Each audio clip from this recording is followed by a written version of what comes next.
Je vous dirai ceci. Chaque fois que vous ferez avancer la cause de la liberté, de l'égalité et de la fraternité en Europe, chaque fois que vous agirez pour une Europe plus juste, plus durable et plus démocratique, nous serons à vos côtés. À défaut, vous nous trouverez sur votre route.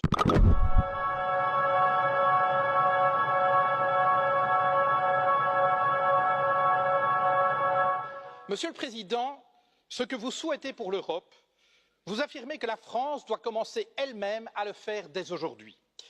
Votre action en France raconte une toute autre histoire, une histoire qui met à mal la devise de votre pays, liberté, égalité, fraternité. Où est la liberté? Lorsque vos citoyens peuvent être surveillés, assignés à résidence et perquisitionnés sur de simples soupçons de la police. Où est la liberté lorsque des policiers armés débarquent au petit matin pour arrêter un groupe de jeunes dont le seul tort serait d'avoir occupé pacifiquement un chantier? Ma fille en était. Elle fut emmenée devant son fils de 2 ans, loin de chez elle pour subir pendant toute une journée un interrogatoire. Dans votre France, l'état de droit garant de nos libertés s'éloigne jour après jour. Liberté, égalité. Où est-elle l'égalité lorsque vous imposez toujours plus de précarité aux travailleurs alors qu'en même temps, vous faites des cadeaux fiscaux aux plus riches, ceux que vous aimez appeler les premiers de cordée? Votre foi en eux est inébranlable, mais voyez-vous, ce qui définit la cordée, Monsieur Macron, c'est la corde. C'est elle qui permet d'adapter la vitesse du premier de cordée aux besoins du groupe. C'est elle aussi qui empêche les derniers de cordée de tomber au ravin.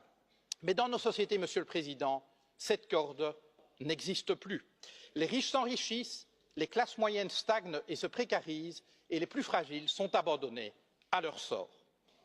Liberté, égalité, fraternité. Est-ce au nom de la fraternité que vous vendez des armes à des régimes qui les retournent contre leur propre population ou contre leurs voisins?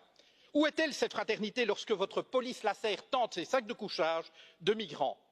Procédures expéditives, recours non suspensifs, détentions administratives, voilà les ingrédients de votre projet de loi sur l'asile et l'immigration. Contenir et refouler plutôt qu'accueillir des êtres humains en exode forcé. Liberté, égalité, fraternité. Au pays de l'accord sur le climat, je rajouterai un 4e terme, durabilité. Vous dites vouloir la taxe carbone, la fin du glyphosate, la fin des voitures diesel, bravo. Mais vous restez en même temps un ardent promoteur des traités actuels de libre-échange et pire encore du nucléaire. Alors, vous avez permis, contrairement à votre prédécesseur, l'adoption par l'Union européenne d'une définition totalement laxiste des perturbateurs endocriniens. Alors, vous avez eu le courage de mettre un terme à ce projet insensé d'aéroport à Notre-Dame-des-Landes, mais c'est pour dans la foulée, écraser dans la violence, les projets de celles et ceux qui inventent depuis des années une manière différente de vivre.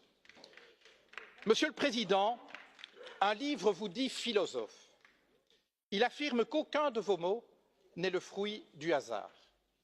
Voici quelques mois, vous avez parlé des gens qui réussissent et des gens qui ne sont rien. Vous n'avez pas dit des gens qui ne font rien ou des gens qui n'ont rien. Vous avez parlé des gens qui ne sont rien.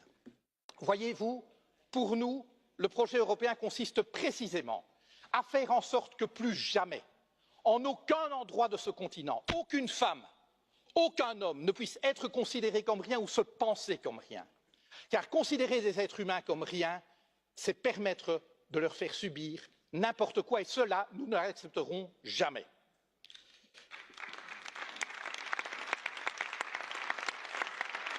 Monsieur le Président, vous avez pris coutume d'offrir à vos hôtes de marque un cadeau. Permettez-moi de faire de même. Je vous offre cette corde d'escalade, symbole de la cordée à laquelle vous semblez tenir. Je vous dirai ceci. Chaque fois que vous ferez avancer la cause de la liberté, de l'égalité et de la fraternité en Europe, chaque fois que vous agirez pour une Europe plus juste, plus durable et plus démocratique, nous serons à vos côtés. À défaut, vous nous trouverez sur votre route. Je vous remercie.